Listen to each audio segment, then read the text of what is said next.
Hello, my name is Robert Higginbotham. In this video, I'll be following along with another series of assessed tutorials. The objective of these tutorials is to produce a game-ready NES controller in 3ds Max. I'll be working through the entire pipeline, from production to engine implementation, producing a low-poly version of the model before creating a high-poly version and baking the extra detail back into the low-poly during the texturing process. For a reference for this model, we're going to be using dimensions.com, and we've got a nice blueprint of the NES controller here, but this was also provided by the university in content. We've got the exact same blueprint here ready to import and use as a reference plane, so we'll get that set up now.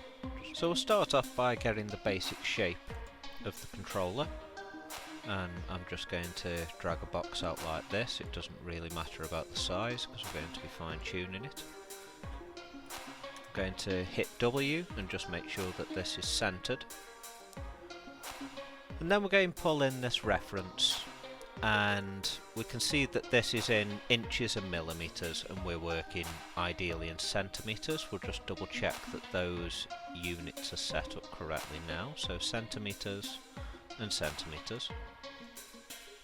Now we could of course switch over to inches and set this up using inches and then convert back into centimeters, and we'd be using the correct scale. But since we've been provided with millimeters, I'm just going to move the decimal point to the left one on each of these instances. So we're going to be looking at 5.32 millimeters in height for the controller. We're looking at 1.75 millimeters for the depth of the controller, and we're looking at 12.34 centimeters for the width of the controller. So we'll just get that set up now. We'll move over into the modifiers panel, and for the height of the controller, which is the length in this instance, we're looking at 5.32. Or maybe not actually. We'll yeah, no, that's right. It's just because I've drawn such a big box.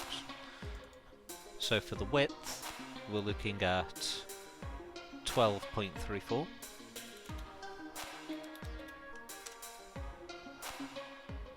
And then for the height of the controller, which in this instance will be the depth, we're looking at 1.75. And that, yeah, I'm happy with that. That's nice dimensions for a NES controller, because it is only a small thing. And I'm just going to hit F4 on my keyboard just to get the edge faces so I can see what's going on. So now that we've got that basic geometry set up, we're going to hit T and go into top view, jump over here, and we'll create the plane for the reference. Now, the way that it's recommended to create this, just hit W and center this, the way that it's recommended to do the reference plane in the video is to go into the material shader, to throw on just a basic PBR metallic roughness onto the plane. Just set these down to one segment on each axis, there we go. And then with the bitmap applied, we add the modifier UVW map, and we can set that to scale. But what I'm going to do is I'm going to jump over to the image that we have here. I'm going to throw it onto the plane, and we can see that it's stretched, which it has, but that's fine because we're going to right click on the image and we're going to go into the properties,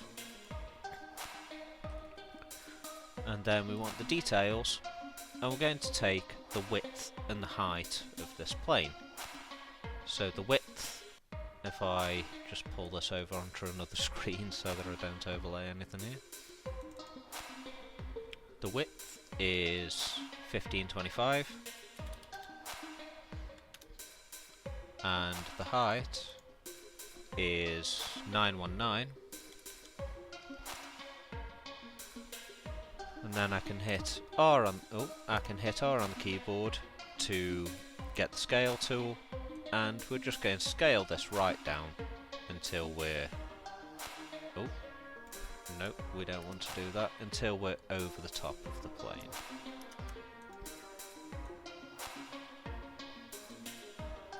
And what I can do is go over to the box, this plane, I'm just going to call it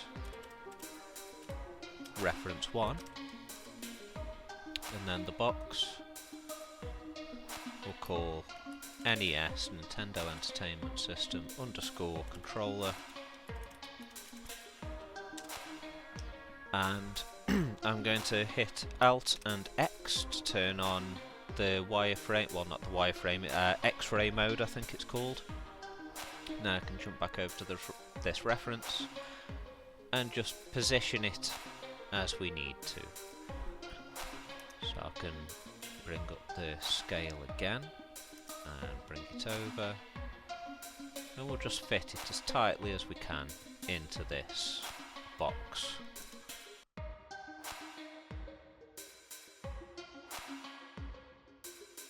Yeah, we're about there. Now what I'm going to do with the base reference setup, the top view of the reference setup, I'm going to add and edit poly modifier.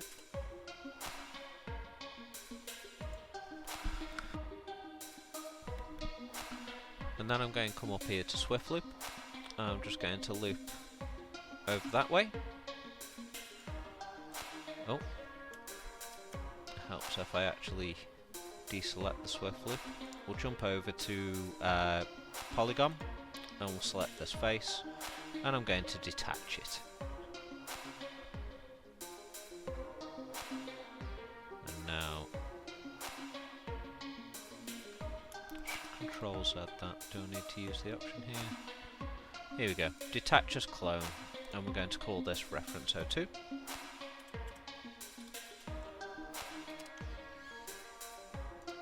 Okay, and with reference 02 I can just move that over a little. Cool.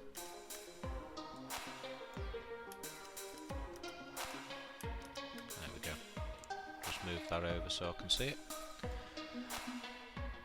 And then back in reference 1 I can delete this one. And then I'm going to jump into edges again and use Swift Loop and cut away this section. We'll jump over to Polygon, deselect Swift Loop, select Polygon, and we're going to detach as a clone, and we'll call this ref.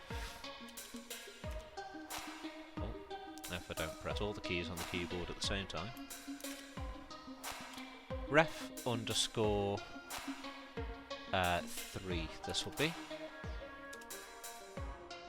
So reference 2, this is going to be the side view, so reference side. Reference 1 we know is reference for the top. And reference 3, we can see that we've got this little circle included here. That's going to be where the wire inputs into the controller, so we know that this is a reference for the back of the controller, because the front will be exactly the same as this, but without this circle. It'll just be the line running through the middle where the two PCs connect. So I'm going to jump back onto the top view. No, I'm not. I'm going to jump into the back. I'm going to move that down. Now we'll jump into the top view. We'll select this face and delete it. And then just for simplicity, while in the top view, I'm going to jump over to the pivot, effect pivot only, and center to object. Never mind, it doesn't want to do that, but that's alright, we can just center it roughly. It's only for aligning the reference planes, and we're going to be doing most of that by eye anyway. So, no longer effect pivot only, and we'll take the side, effect pivot only, and we're just going to move that into position roughly over there.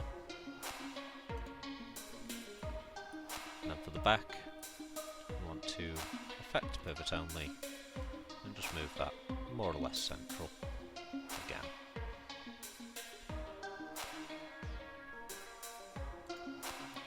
And now we can hit P to go into perspective mode. We can take that first reference, the top view, and we're just going to lower that down a little. Then we can take the back view, this one, and that's on real control, so we want to use the angle snaps, and we're going to rotate it 90 degrees and set that back behind the model. So now we can see that, and I'll position that correctly in a moment. Now, I know that the numbers have reversed for how we've done this. We'll be working mostly from the front to model this, but I can also pull a copy of this reference the other side if I need to. But it's the shapes that we need mostly from here. And then for the side view, we're going to again jump into rotate, and we're going to rotate 90 degrees on the y-axis, and then 90 degrees on the z. The x-axis originally, I'm again thinking different software. So if we take the left view here and zoom right in, and we can rotate this back, we'll give it the 90 degrees that way. Yeah, we're about there. So while we're working on the side, we'll jump into the move tool, just position this where it needs to be. I think that's pretty accurate. And then we can go to the front view, and we can move this again up in alignment where it needs to be. Unless this blueprint's incorrect, I feel like I might need to add a little bit more depth to the controller, but we'll see in that. We'll see with that in a moment. And I think we're about there. So if we just switch over into perspective now, we can take that back a touch. We can bring this one in, and I believe we're quite well set up. I'll drop that a touch lower again. Yeah, I'm happy with that. So from the front view, we have a nice alignment. From the left view, we have again quite a nice alignment. And from the top view, we've got a good alignment, and all the references set up ready to actually start making this controller. Okay, so a technique that has been shown in the tutorial, which I'm going to try now, is if we open up the material editor, and let's just make sure we have the legacy tools exposed for us. Yeah, we're in Arnold, we want to be in Scanline Renderer. And then we're going to be looking for a standard legacy. And in the diffuse, if it'll let me, there we go, we're going to use a bitmap. There we are. And I'll just find the bitmap we need. Okay, so I found the blueprint for the NES controller. I'm going to open that up.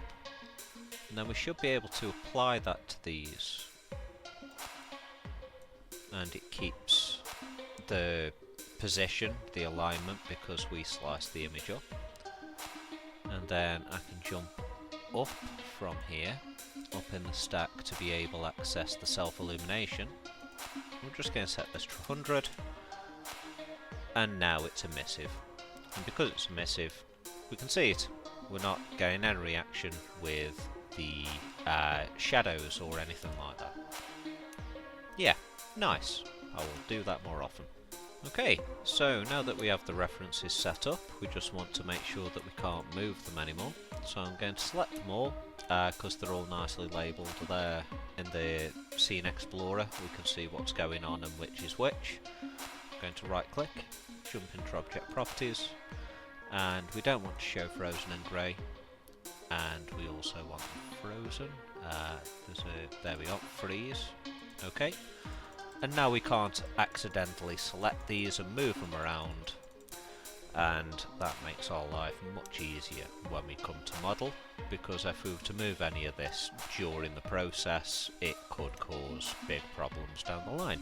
So now that we're at this stage, we're going to select the NES controller as we're working on it. I'll turn off the X-ray mode, and then we're going to go into the modifiers and add an edit poly modifier.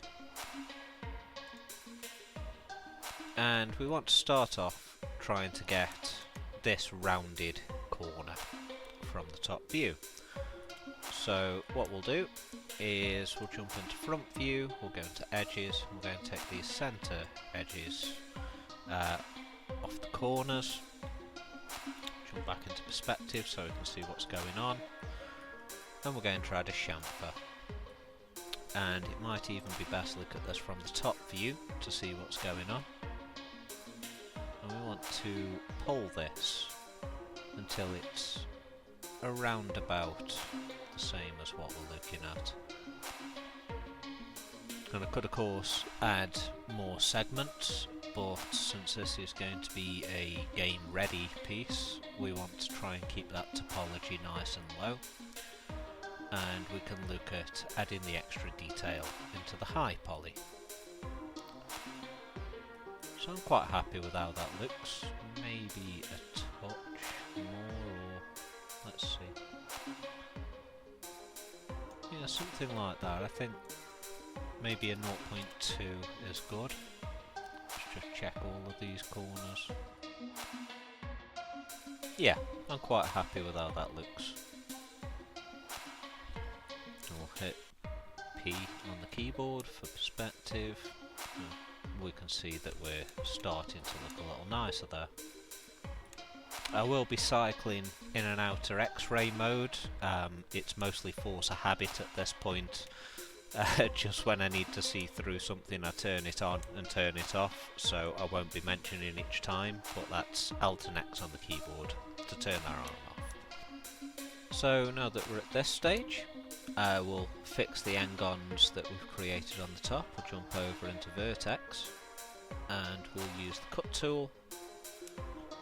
We can just take this one to this one, and the same this one to this one. And the reason I use the Cut tool over the Connect tool is for instances like this, where you need to cross through an edge that you've already created.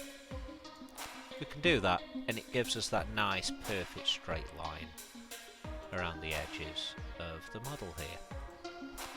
Now we're just going to flip over into the bottom, and we'll hide the reference for a moment. Just connect these here, and same again across the horizontal, like that. Nice. And we can unhide the reference again there, and we'll right click to deselect cut. Okay, so next, if I turn on see-through and we go to the top view, we want to be getting this little section here, because this changes in depth. For anybody that knows what a NES controller looks like, this is inset ever so slightly. So we're going to take this top polygon, and we're going to inset poly. We're just going to inset it by a chunk. We don't want to go over, but we'll inset it by an amount. And we're going to take, well, if I control Z out of that, and we control click vertex, we already have the vert selected for us. Oh, but it's selected these outside, but that's okay. We'll just get these like this. And it doesn't want to let me for some reason. Let's just switch over to these. That's strange. Why is it doing that? Just hit Control Z and undo that, because clearly I've clicked something there that I shouldn't have done. We'll inset by about that. That's okay. Now we're going to control click. There we go. Control click the vertex modifier and it's selected those for us. So we're going to start off and get the bottom of this around about there. And we'll take the top vert and we'll bring those down. Around about there. I'll take the left side and we'll bring that in.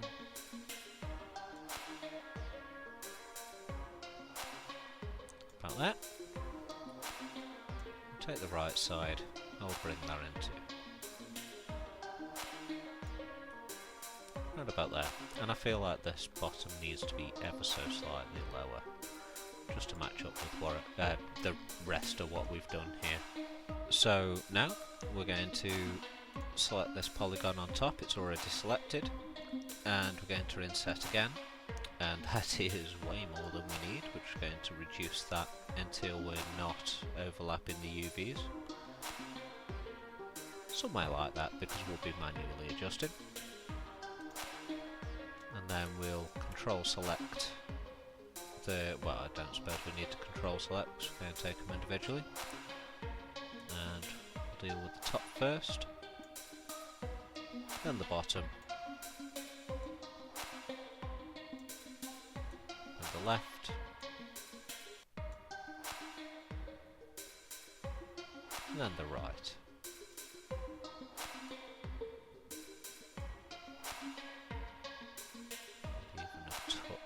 For that, just to be symmetrical with this side.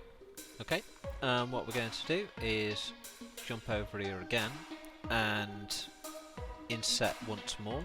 Now we could have used this little plus tool to inset previously, but I wanted to make sure that everything was aligned how I want it to be. And with this, we're going to set the inset to something really small. Something maybe like that, because this is going to be to dip it into the controller, to actually inset it into the controller, and we'll hit the tick on that. So now that we have that, we can hit P on the keyboard for perspective, and we'll just drop this down ever so slightly to give us that minor indent into the controller, because it's only for the start and pause buttons. I believe it's been a long time since I've used one of these controllers. But yeah, it's only a minor inset. I'm just going to grab a reference of a NES controller now, just so that I can double check what I'm saying. I've just quickly slapped together a few reference images for the NES controller, and we can see find one of these got a good angle. I think this is probably the best one. It's quite dirty, but we can see just how much that dips in there. So I've pulled that onto another screen. It looks like we're quite close, but maybe a touch deeper. It's really fractional, but we're aiming for realism here. So we want to try and get as accurate to this as we possibly can. So if I bring that pure F in again, and we bring it to about here so that I can see it, and we want to create this little incline from the lower plane. So I'm going to select Control-click the vertex just so that we're selecting the vertices associated with that particular plane. And I'm just going to scale these in. I'll start on the x-axis and just bring them in a touch. If I switch out of this view so that we can see what we're doing a touch more. Yeah, I think something like that. If we go to top so that we can see a little cleaner what we're doing, and comparing to this, we're maybe a little bit too much this way. There's not quite as heavy an incline on the left and right here, but the top and bottom is a much heavier incline. So maybe something like that, and maybe even scale it back a touch on the x-axis again, just to give us that nice smooth transition there. Move this plane away. I'll just get a better look at this in perspective view. Yeah, I feel like that's looking much better. Okay, so now we want to look at getting these rounded edges on the outer edge of this panel, and same on the inside here. So a way that we're going to do this is we're going to use the Swift Loop tool. I'm going to add edges around here, around here, that, and then the same on the left hand side of these, the inner side. About there. And again on this side we want about there. And we're going to take the vertex tool. We'll start off with this inner curve. We'll use the scale and we'll just bring this in a little. I'm using scale with all selected just to try and maintain that uniform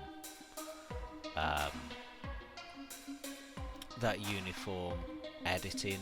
We want everything to be as symmetrical as possible here, and we'll take these inner edges and we'll just scale them in this way a touch. Again with the edges on the inside that side, I'm just going to bring those in just a touch. And that means we can see a little bit more clearly what we need to be doing with these.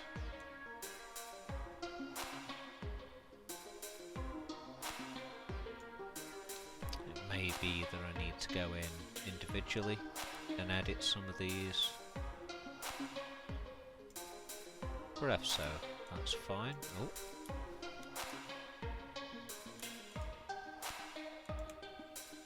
Let's bring these back out again. Because if we use the reference again, it's quite a tight corner on the inside and it's quite rounded on the outside, so we want to emulate that.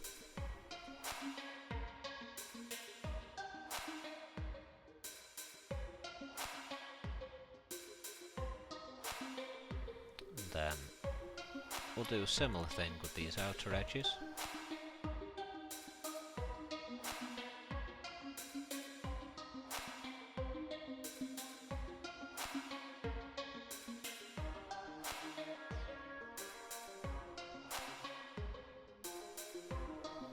I feel like that's starting to look much more like what we'd expect. We're getting that nice topology there. I feel like these are a little bit too tight in.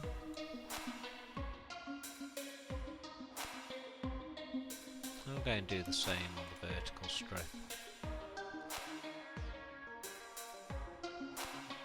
Yeah, I feel like that works a little nicer.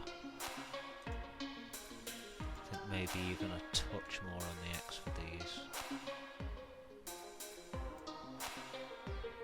There we are. Okay, happy with how that looks.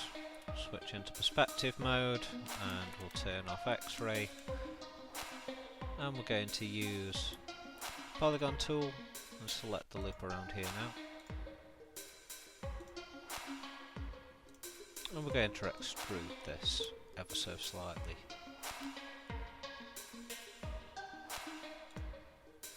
I reckon like 0.02 probably enough, because it is only a very slight extrusion out of the controller. Maybe even a bit more, let's try 0.04. Yeah, I like how that looks. 0.04. Okay, and with that, I'm going to take the edge on the inside here, because that's not necessary, that's just from the extrusion. And we're going to control backspace to delete the vertex points between these edges here. Yeah, we're starting to take shape a little now. Okay, so at this point we're going to start some minor optimization. And we'll give this a center line. So we're going to take these two and we're going to collapse.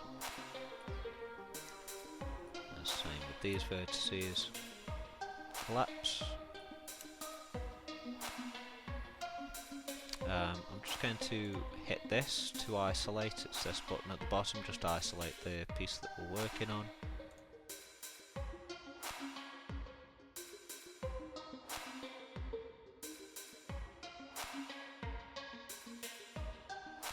Okay, we'll do the same horizontally now, I think.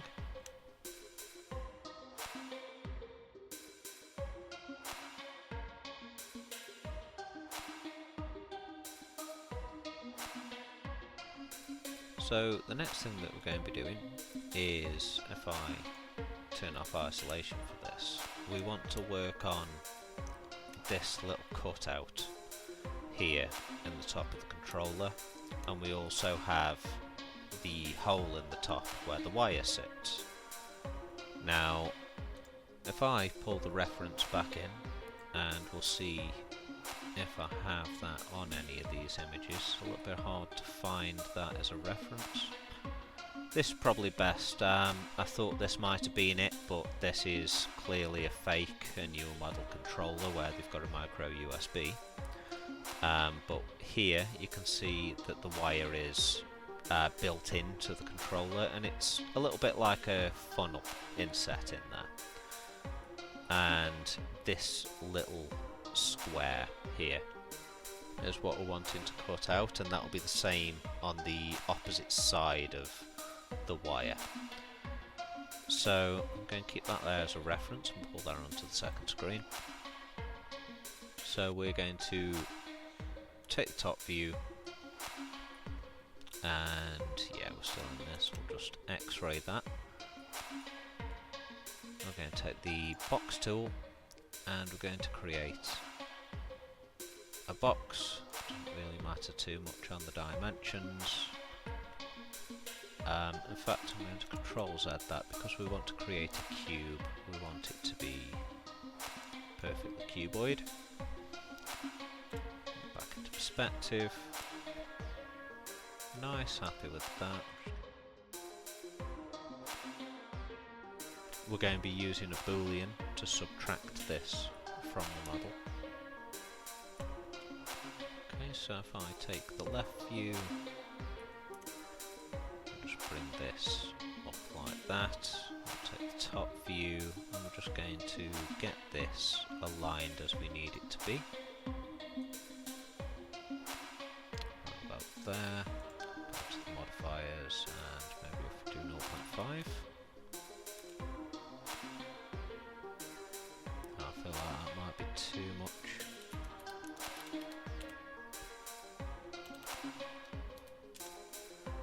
Yeah, so maybe 0.45. I feel like that's a little nicer. I'm going to go off this way a touch. I'll just set this as it needs to be. And we can use this reference that we have here. Get right in on that to see how deep this goes into the controller. Hit L on the keyboard for the left view. It's not crazy, so maybe something like that. And then I'm going to hold shift and drag that down to around about the same place on the opposite side. Yeah, we'll just call this a copy. I'm just going to name this bool 01, so we know that that's for the boolean. Going to do the same with the other bool 02.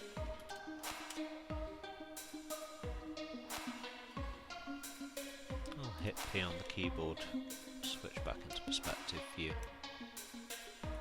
and in fact now I'm going to leave this X-ray so that I can see what's going on while we're using the reference like this. Okay, so now that we have those blocks set up, we're going to look at creating the wire input.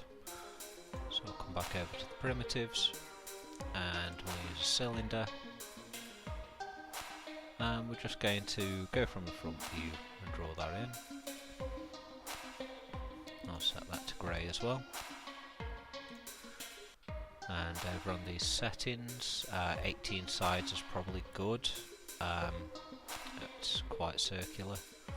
Just going to use the move tool and get it aligned in a nice position there. Maybe a touch more this way.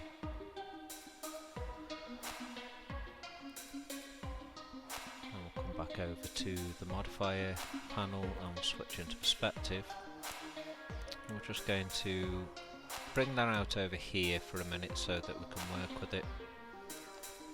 And we're going to raise the height up a little.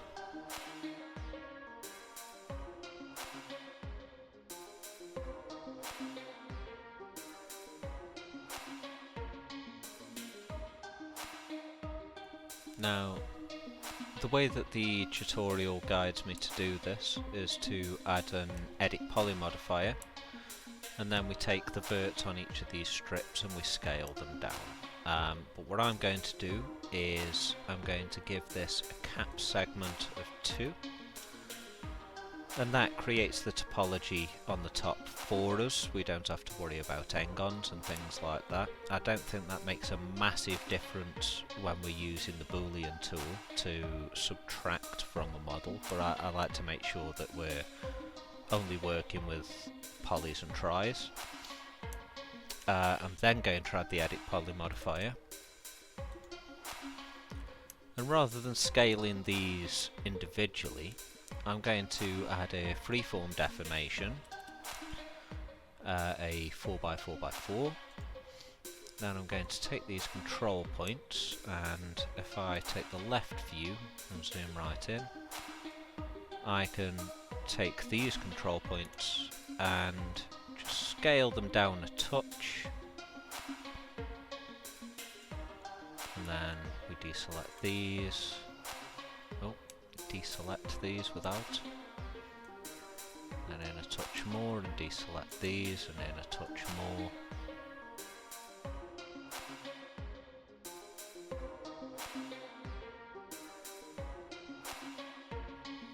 And I'm only editing one axis, so let's just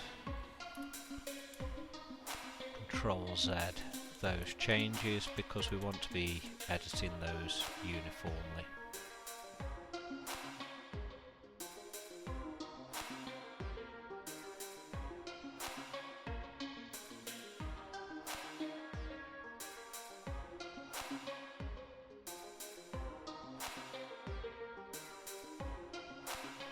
If we switch into perspective, we should be looking much nicer now.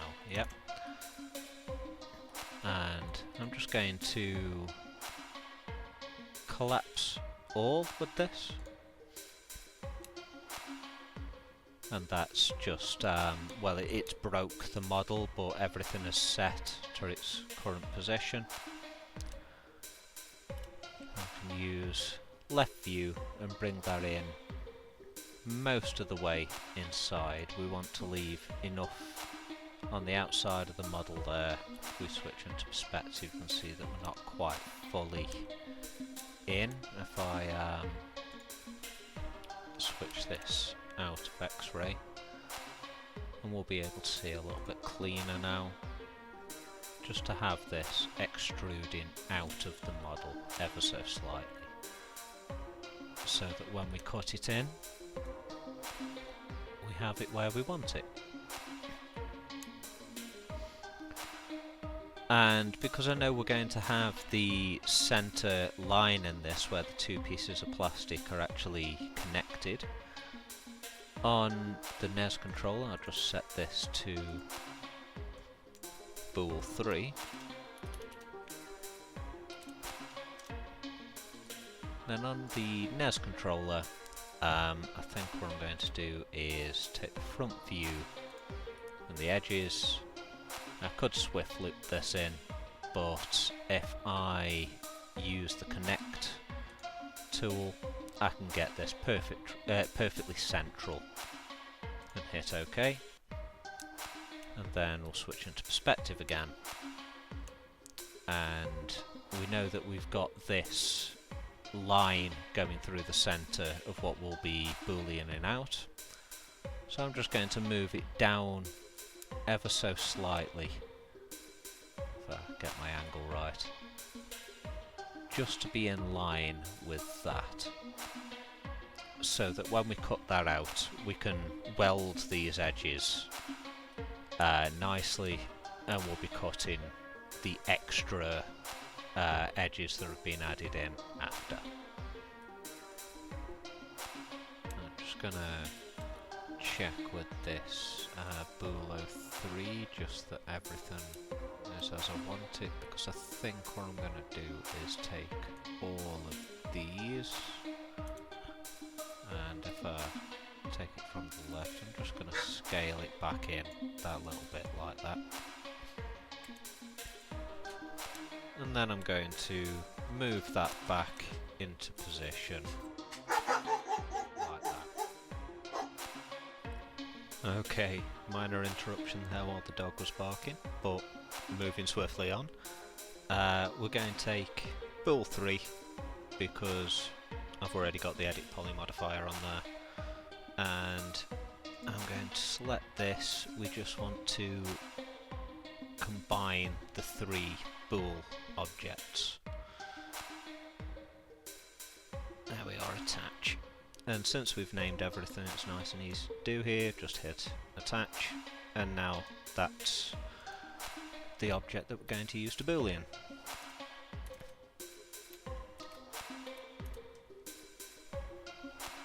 So now we want to actually subtract these from the object. So we'll take the NES controller, and we're going to go down to compound objects,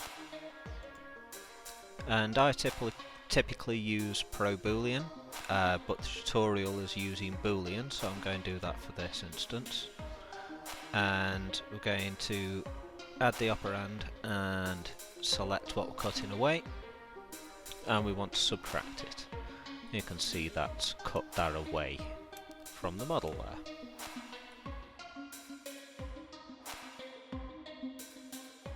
I think I might collapse this now.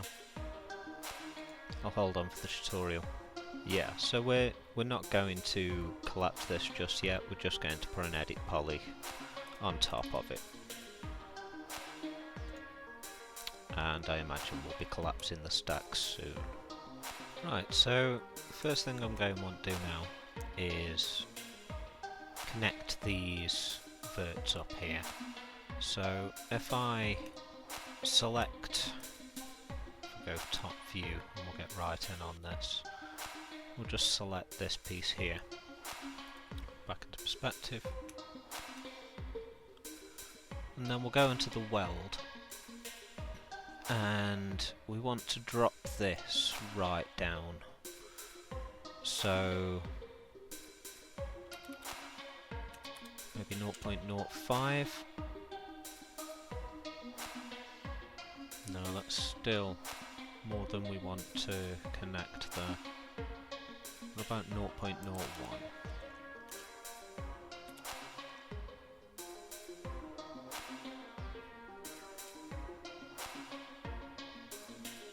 There we go, and that's just these edges here that have connected, and that's all we want.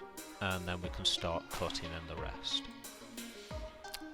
So I'm probably going to time-lapse this, but I'm just going to be using the cut tool and just removing this as two massive n-gons and just quadding it basically.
Okay, I think that's some nice optimization, and we've removed the n-gons there.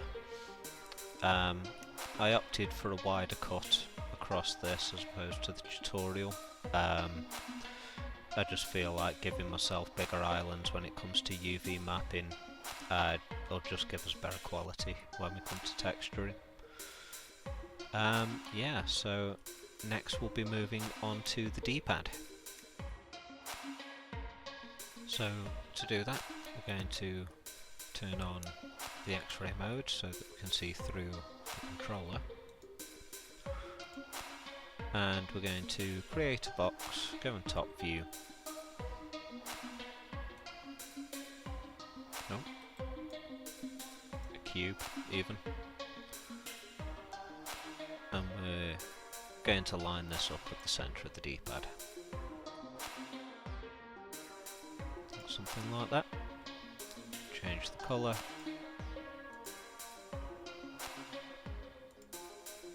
Then we're going to add an edit poly.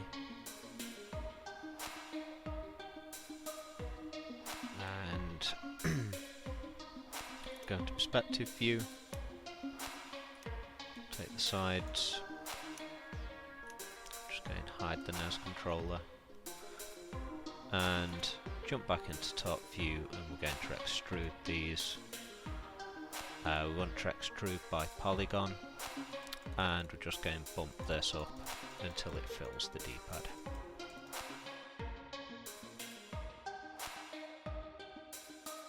I think that's about good. Okay. Also, switch into perspective rather than orthographic there. I'm going to select by angle and just delete the underside of this because we don't need the bottom. So now that we've got the basic shape, we're going to add the chamfer, because we want to match the curve of the blueprint. So I'm just actually going to line these views up as well, ready to use as I need them.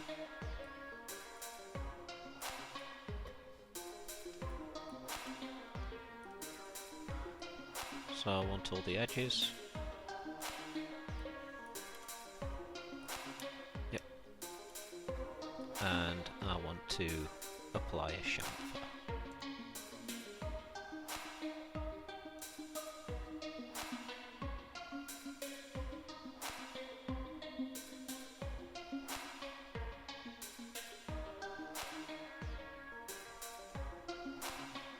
Something like that's probably good. And then I'm going to take the edge along the top of this.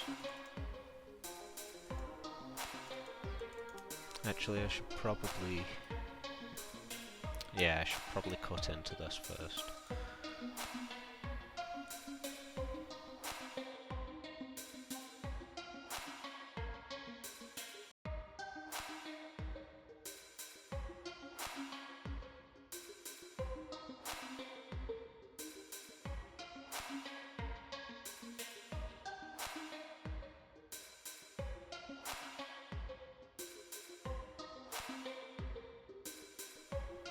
We're actually gonna weld these back. If I let go of cut, I want target weld.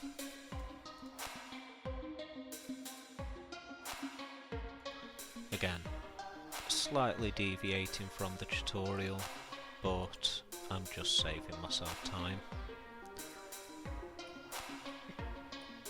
Okay, and now we want to select these edges.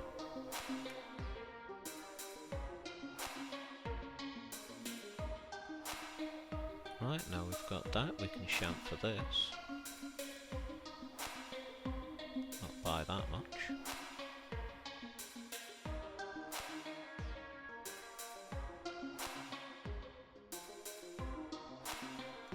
And it's starting to properly take shape now.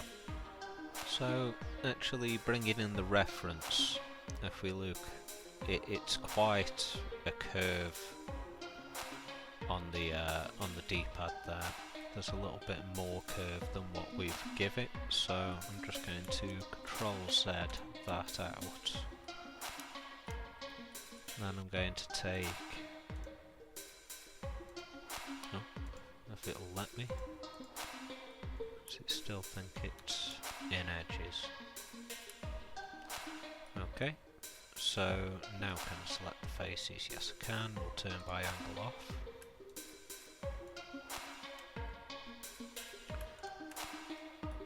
Just going to shrink this a little.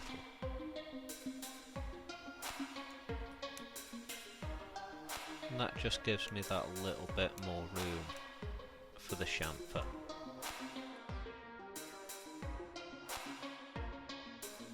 There we go. And I'll look at tidying this in a moment.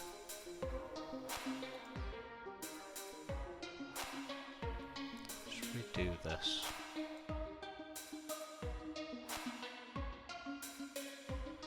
Because I feel like an extra edge through that would benefit.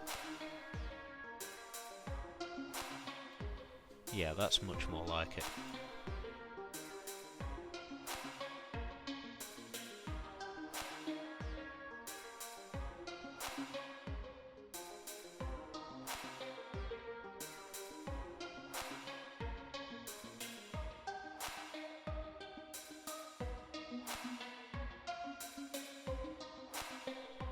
Okay, so now what we're going to do is get the dip in the centre of the controller. So we are going to find soft selection and use soft selection, and we're going to drop this fall off down. Something a bit more like that. And then we're just going to lower this slightly. Z, we want a little bit more than that.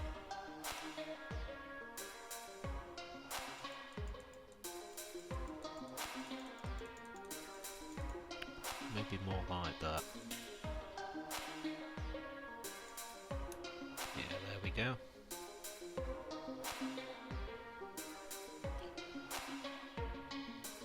It's not the biggest of dips, but just get the reference back here.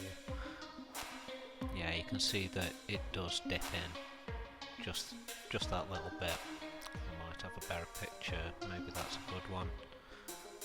Yeah, a bit blurry, but you can see that we have that dip in the D-pad. So I think that's about right there. So now we can unhide the NES controller. We'll take this box, just going to rename this D-pad. I'm going to turn soft selection off.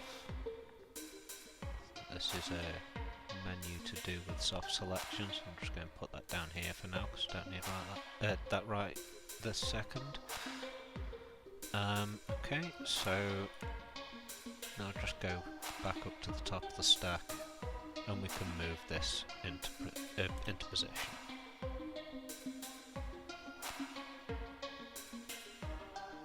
About there. So now obviously we don't need all of this that dips inside the controller, so we'll just go into the vert, take this, and we'll move it up somewhere like that. Now if I just set this so we can see it properly again, I can hit F4 to turn off the wireframe and we can jump over into high quality just to get a look at what we're making here. It's all starting to come together. So now I will set this so that we can see through it again. Do the same with the D-pad, just so we can see through everything that we're working on. And I'll be time-lapsing again.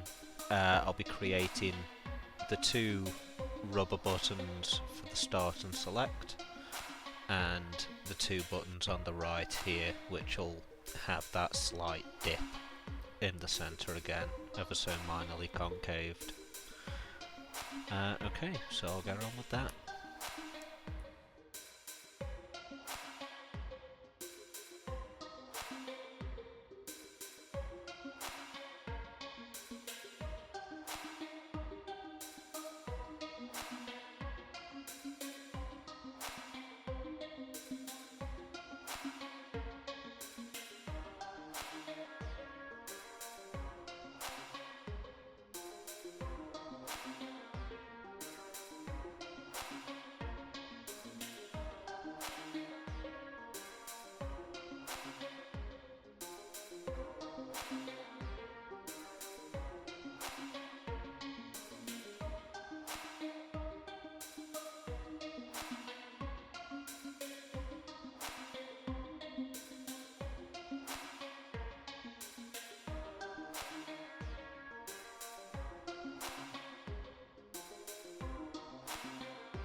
Okay, that just leaves the trim around the D-pad.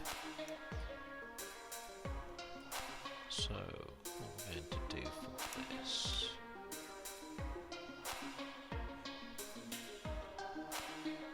if I actually select the D-pad.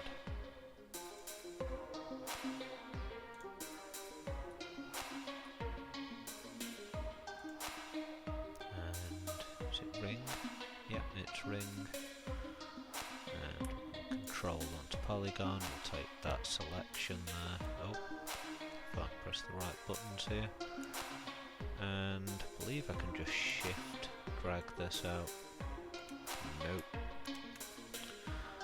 So I want to detach as a clone, and we'll call this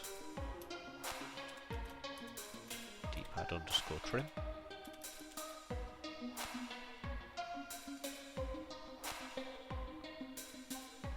And where's that gone?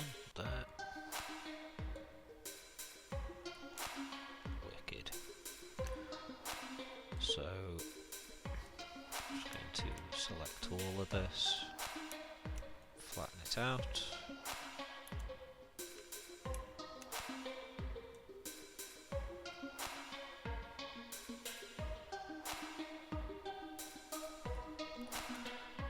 Get a top view so that we can see where that sits, and we can scale it.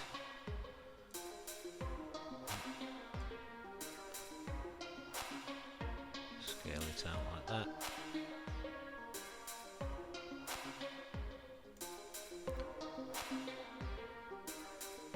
Yeah, quite happy with that.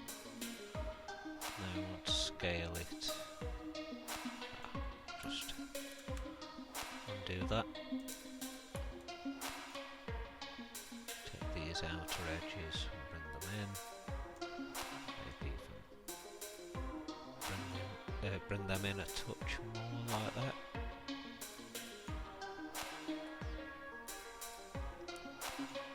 And then the same again with the top.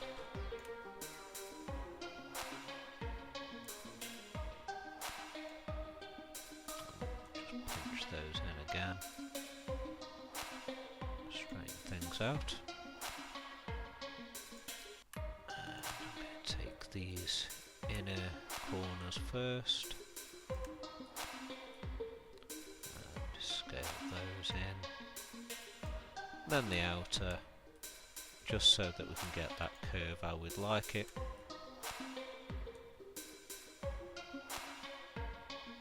Something like that.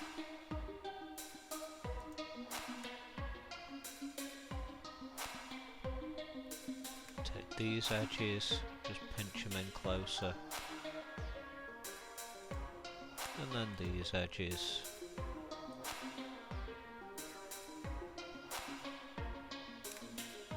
Make sure I'm actually selecting the correct edges there. Yep, that's cleaner. And then I'm going to do the same with the outer edges. Just pinch them just to get a nice flow with this.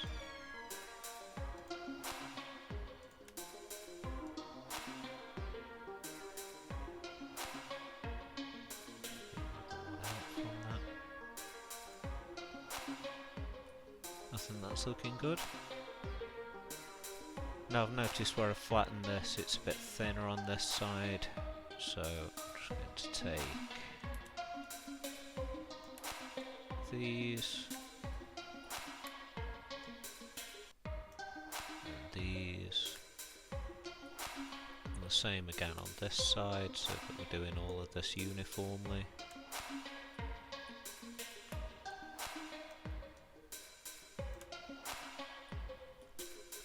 Then we're going to scale again. Just watch from here, just to be sure that it's a little bit harsh. There we go. A little bit on the X. Like that. That's straighten the edge up. And we need to do the same again, just on these top edges.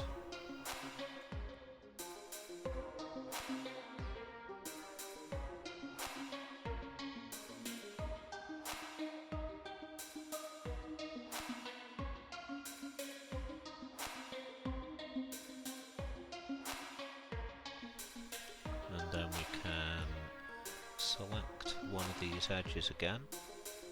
Oh, there we go, perfect. And then we can control select for polygon, and we're going to extrude this.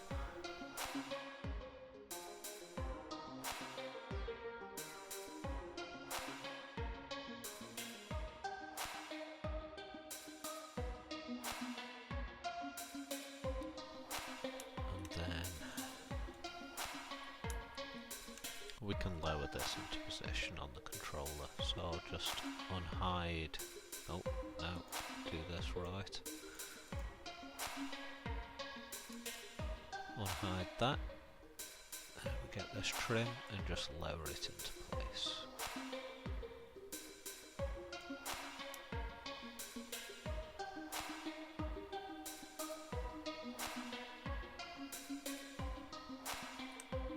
Maybe even a touch lower.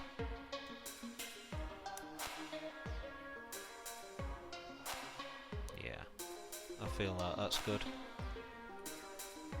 Okay, so now that we've reached this point, that is the low poly done. I'm going to take the NES controller base, and then I'm going to make sure that we're selecting edit poly here, and we want to attach all of these buttons to it. So A button and button plate, B button and the button plate, we want the D-pad trim, the select button and the start button, and we want to attach, and there we go. And then we're going to rename this NES controller. Oh, here we go. NES controller underscore low. Even low poly. And if we jump over here, we can turn off the edge faces. We'll switch it over into high quality. And we can see we've got that shape down now. For a low poly, for a NES controller, I'm quite happy with how that looks. And the rest of the detail can come from the high poly model. So I seem to have jumped the gun a little bit. I've looked ahead in the tutorials and they haven't attached these extra pieces to the handset. So I'm just going to go through now while time-lapse, detaching those and naming them so that they're separate, just so that I can follow the process shown in the tutorials.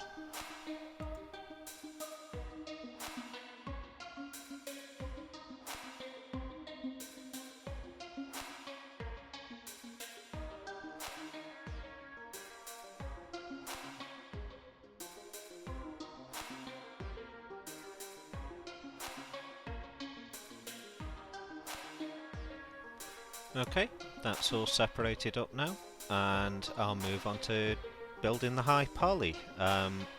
We've already got a version of this saved as the low poly, so I'm just going to create a clone of that, and we'll name this high poly, so that we still have the low ready to export. We want that as a copy. Okay, so I'm going to start off by hiding the low poly so that I'm definitely working on the correct model. And we want to take this edge around the centre here. We don't need this bit. But if I bring in a reference here, you can see more so on this controller that it does actually split through the input for the wire there. I've been gathering a few more images just to be able to check that out. It's took me a while to find this particular image where I can see whether it does actually split. So we'll take that and we'll chamfer. Just up it a touch for now. Set this to 0 so that we've not got that centre edge. And let's make it a touch smaller. Let's bring the reference back in. We want it quite tight, really. It's that's not a real controller. It's quite a fine space between. So I think 0.01 will be plenty. Just going to weld these extra vertices that have been created in now, because for one that's left us with n-gons, but also there we go. We want to keep the topology nice. I've got the, I wonder if I could neaten this up any.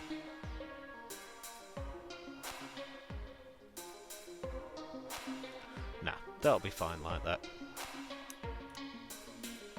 Okay, now we'll take the edges and we will ring select.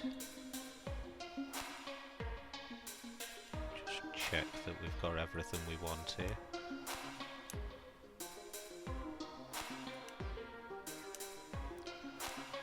So I just want to deselect what's inside here. Do I? No.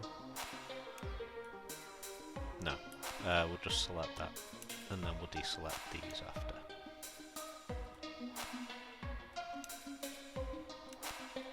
Yep, that's what we want. And we'll negatively extrude that.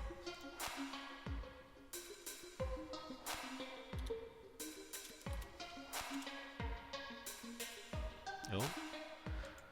We'll make sure we're doing this by local normal. That's a bit better.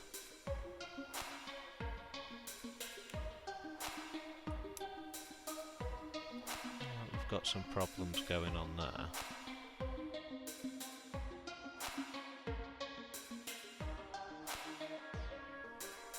See what's going on. Oh, I think I see what's happening.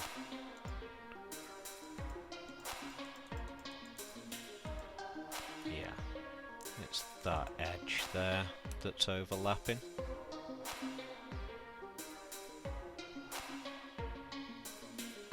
That's okay, we'll take it back a touch.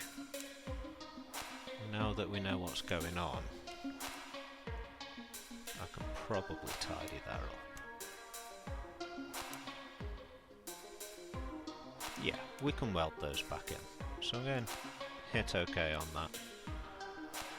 And if I can just get the angle right to be able to get these here.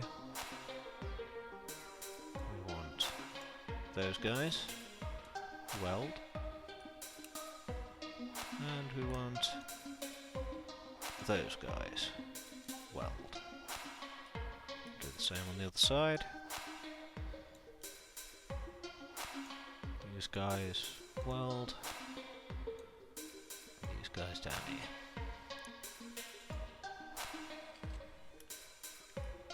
Okay.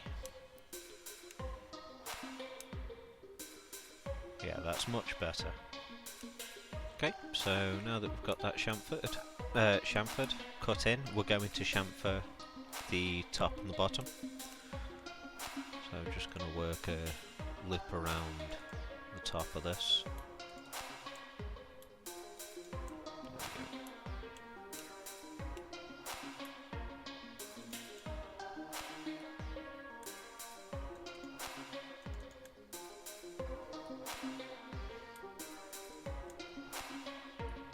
And I'm just going to do the bottom at the same time, I think.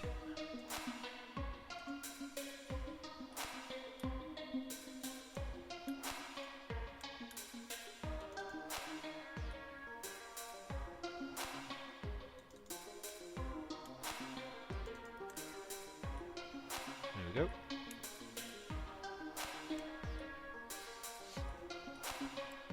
So I'm just going to add the chamfer. And just raise this up a touch. Try it with one edge. And we'll increase it again.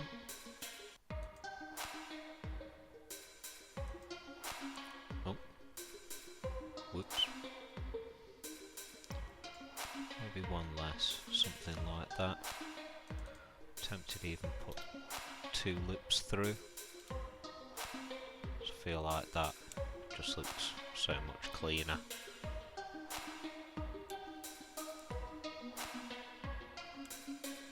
Yeah, I'm going to go with the 2 loops. Just try a little bit bigger.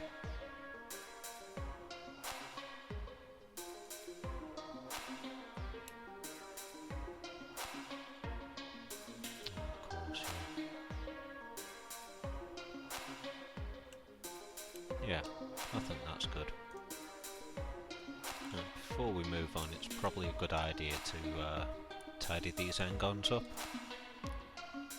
So just get the cut tool and connect these.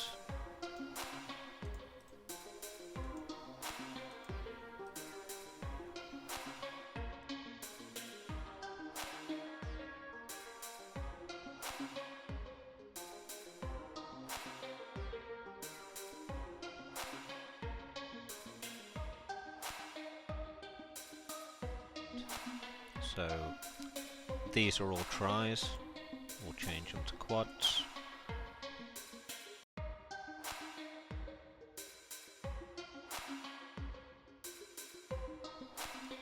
I'm just going to backspace those out.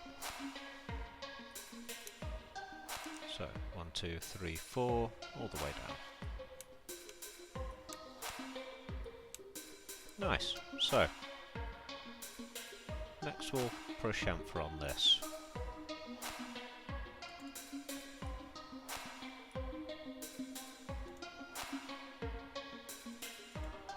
Just reduce the size. Something like that's good. We can do the same on the inside.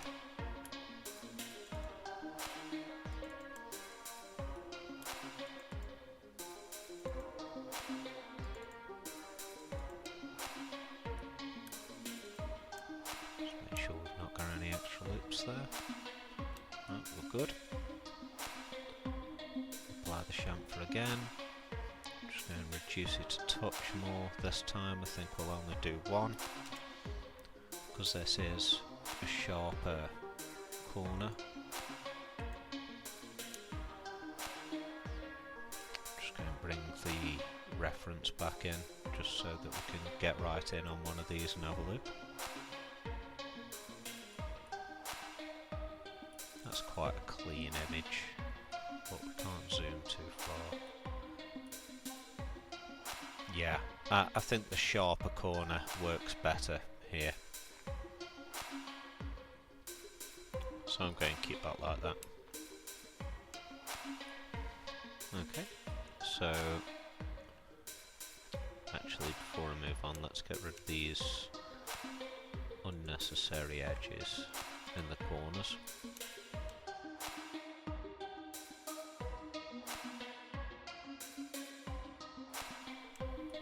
And now I'm going to take the A and the B and I'm going to call these low poly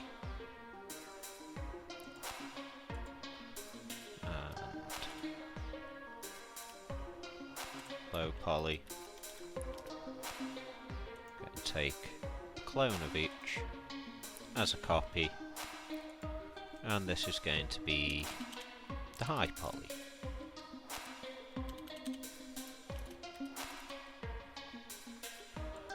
We'll do the same for button A.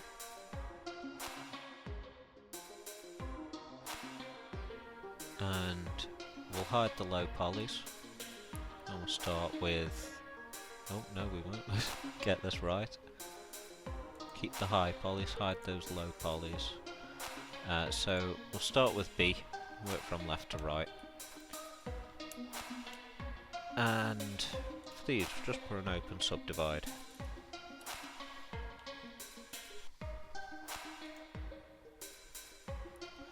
And we'll bash the iterations up maybe. Right like that, that's quite nice.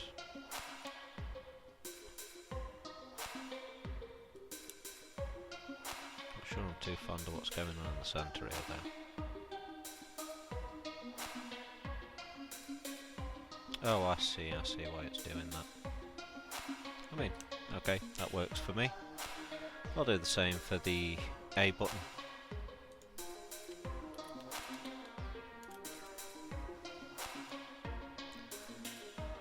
Two iterations. Okay, happy with that.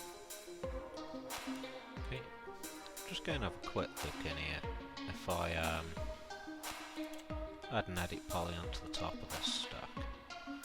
Oh, I see how it got like that. Okay, that's fine. We'll keep the open subdivide. So we'll do the same for the start and the select. I'm going to create copies of these.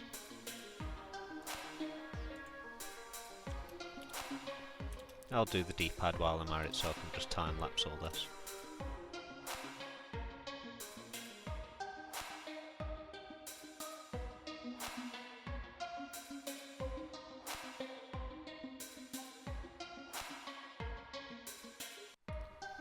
So, do select first, and open subdivide, put the iterations up on, can we get higher with this? No, 2 is good. Then, I'm going to do the same on the other, and with the D-pad.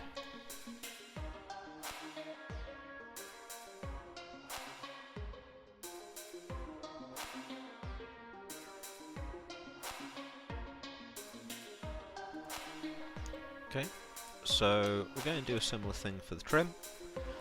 The exception being, really, we want to add a chamfer to this edge to create more lines, so that when we apply the open subdivide, it's already got this as like a structure to hold it in place, and that way it's only curving where we actually want it to be curving. So we'll add the chamfer. I wonder if that's too much.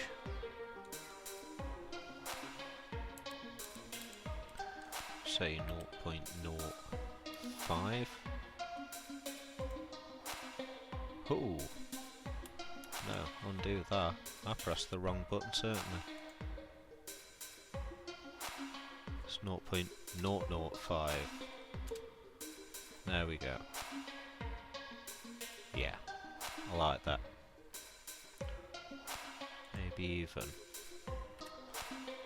0.008.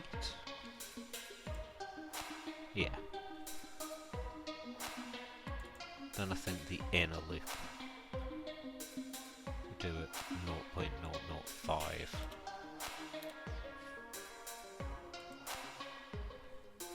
Okay. Nice. Now we'll add the open subdivide.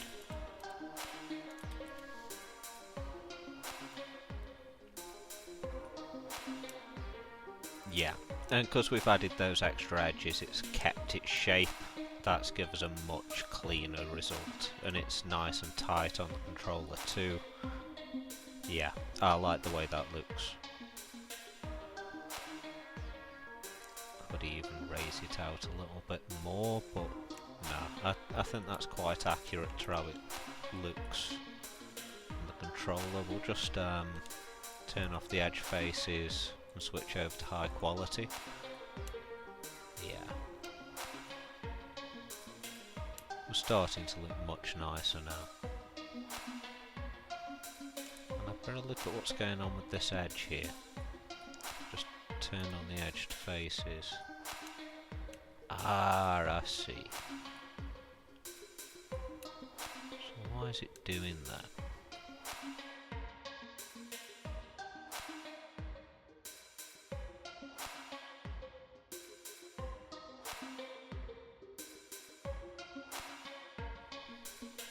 Okay, what if select this edge? Yeah, that's going right through beneath there. We need to fix that because that's horrible on the mesh. I'm just going to pause the video while I think for a moment, because you don't need to see me sitting trying to decide how to fix this problem. Okay, just in case this works, I'm going to hit F3. I'm just going to backspace. What's that doing for us now? There's something not quite right there. Control Z, and what if I control backspace? Still the same issue. We will make sure that these are welded. Yeah. So that's all connected. Let's just see. Yeah.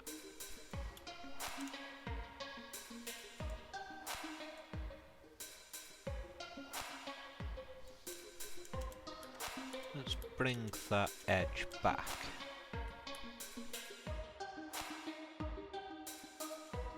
There we go. Right.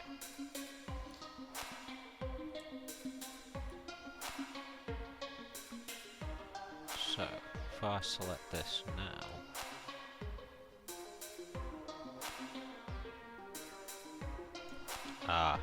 okay. So I can see how it's connecting poorly there, so if I just undo that. It's probably not the most efficient way of doing this, but I reckon it's going to be the cleanest. I'm going to write down the coordinates, and by write down I mean save in a note file, so that I can just copy and paste them back in, and that will allow me to set the position of this back perfectly, because I'm going to have to go and do this on the low poly version of the model as well.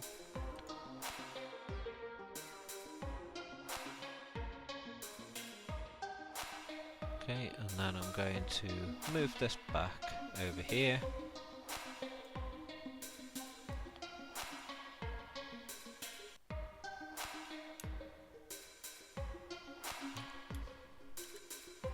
On that axis I'm not. I moved over here. And then if I create a cut from this into here, I should be able to weld this back. which gets rid of that line. And then I can just reset the position of these. It's only the X and Y position we're interested in, that's the only axis I've moved it on.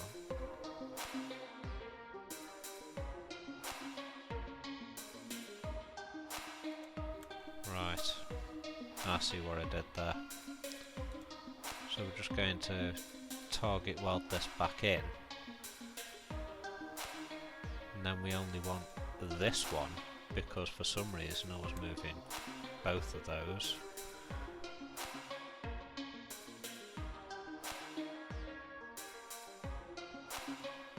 Okay, nice. And that's 1, 2, 3, 4 sides, so it's still just a polygon, we're not working with an n-gon. And I better do this on the low poly version of the... yeah, it's there too, on the low poly version of the controller as well.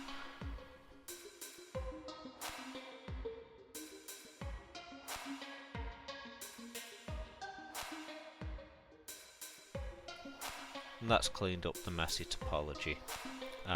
That's why I like doing the high poly first, because you're really going into detail, and if you made a mistake like that, that's when you're going to find it. So let's hide the low poly, bring the high poly back. There we go. Now we can carry on looking over this controller properly now.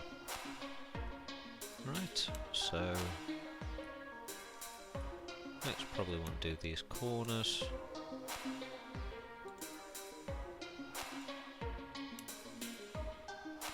Take the whole thing for us, check on the inside of this too. Yeah, nice. So we'll do that on all sides.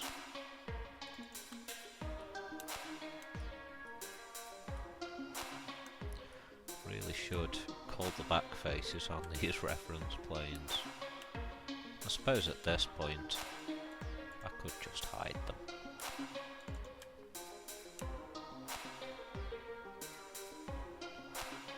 Okay, so let's chamfer this a bit.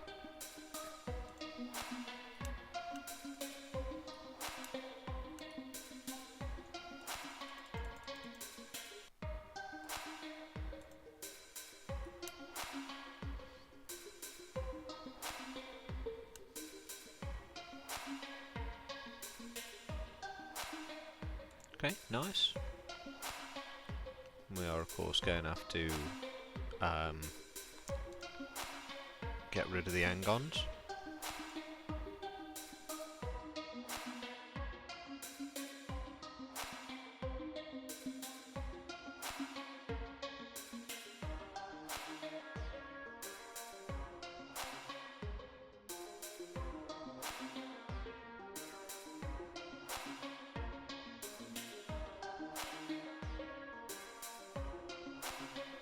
I'll worry about straightening these up shortly. Let's just carry on looking around this for a minute.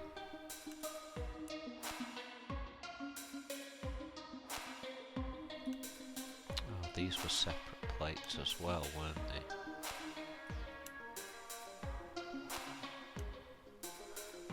Okay. Let's get the low poly controller again. We'll hide the high poly.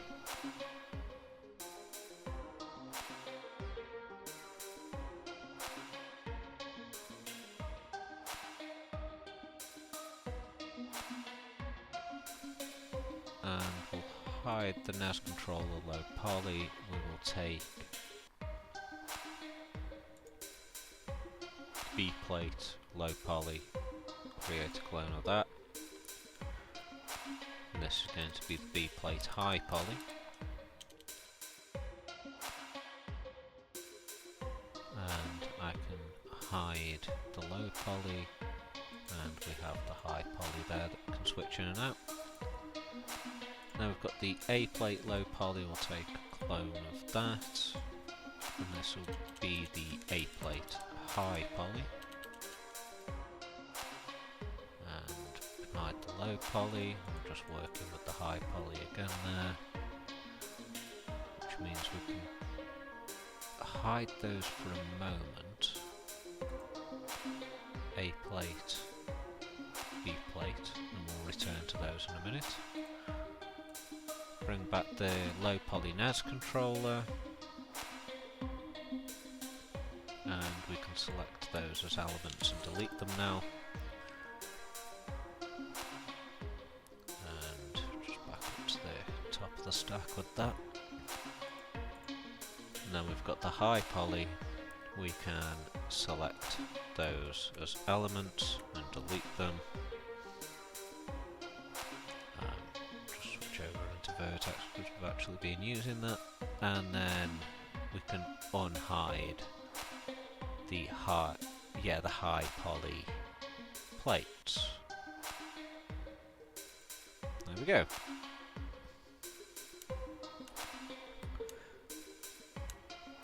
Now let's see what a subdivide does for the high poly plates here. So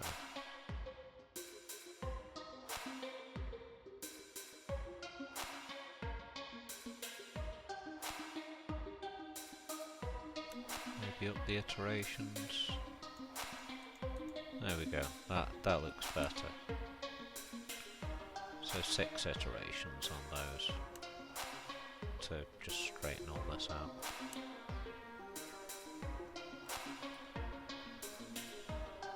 Okay, and then we can jump over to the next one.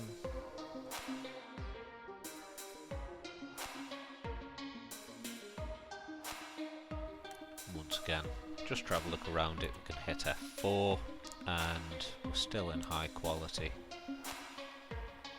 We've got that nice sharp edge through the center where the two PCs connect. That runs into the wire port, and everything's looking smooth and nice. I like it. So switch over to edges here. We could look at adding a little bit more curve to these edges.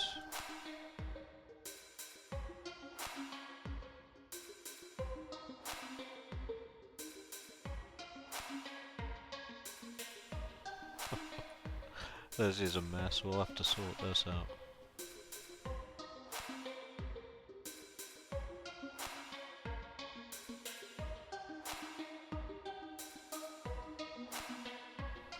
I can have these edges line up perfectly with these and we'll just connect all of that together.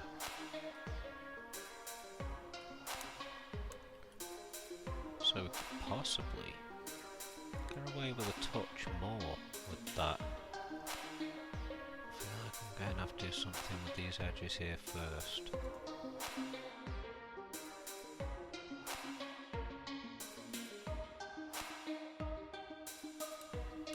Yeah, I think what I'm going to do is just take these verts here.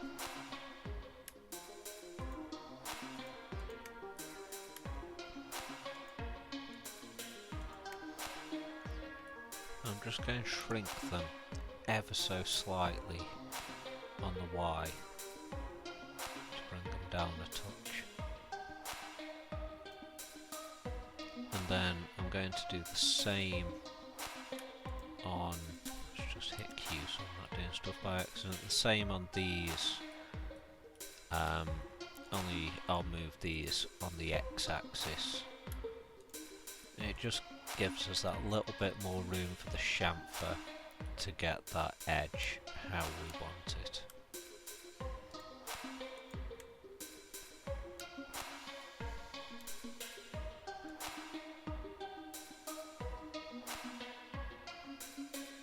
Something a bit more like that.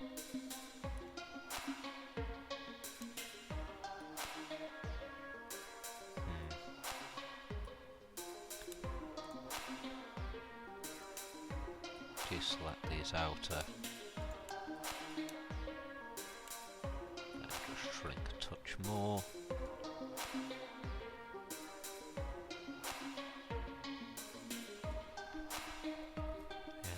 cleaner. I think I'm going to do this on the y-axis again.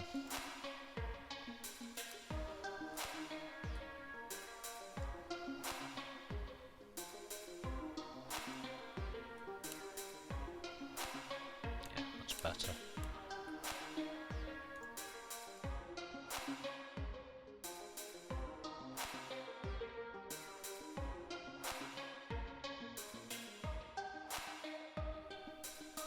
That's much better. Now for switch over to edges, we've already got the edges selected there. We can add that chamfer. We want the 3 because we're going to connect it. But now we can increase the size just that little bit more.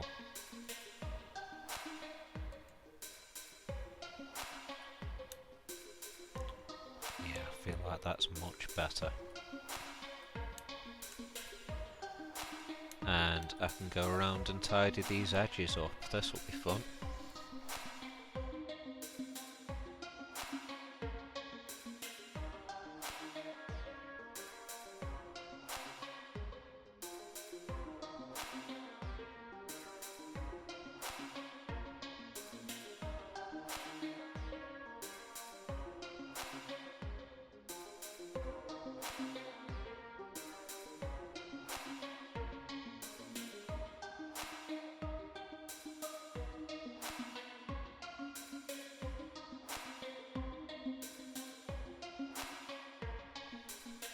There we go, tidied. Let's have a look with the high poly on this A and B button. Let's start with the B. If I remove the open subdivide,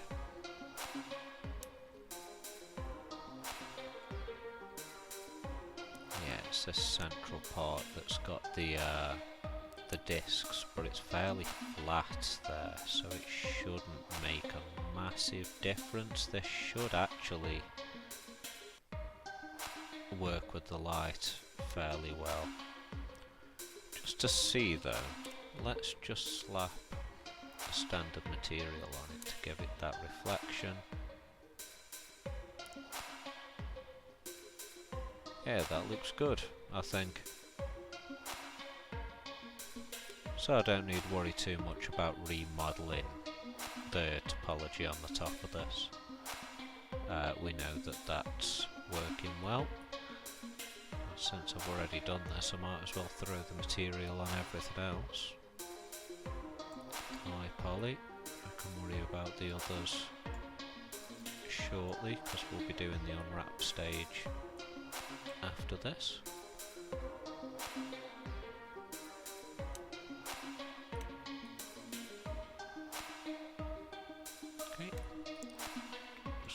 Material editor and hit F4, we'll click off this, we're already in high quality. Yeah. Quite happy with how this is looking.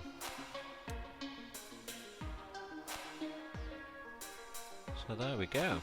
I don't think there's anything more that I want to do with this. That's the high poly, ready to rumble. And we'll move on to unwrapping next. So I will hide all of the high poly stuff, and then we can unhide the low poly.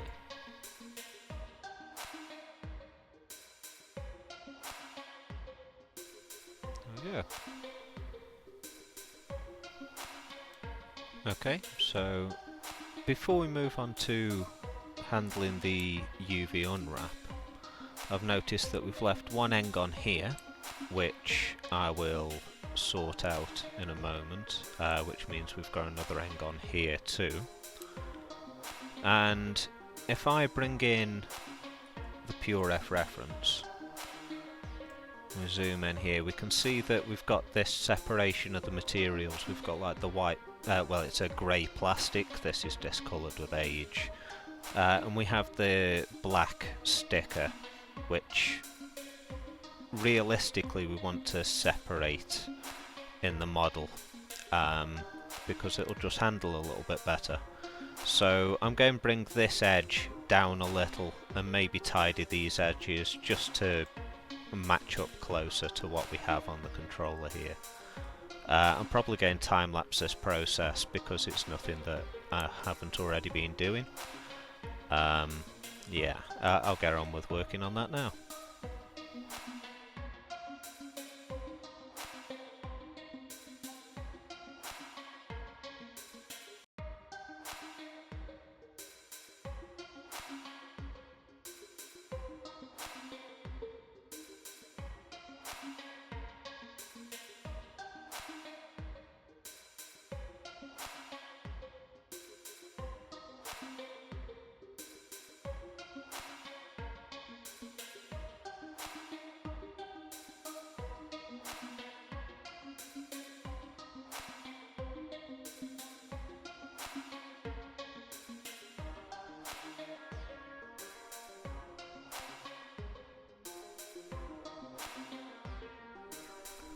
Okay, so now I'll move on and do the same thing with the high poly, just so that everything matches up.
Okay, I think it's time to move on to the unwrap now. Let's go.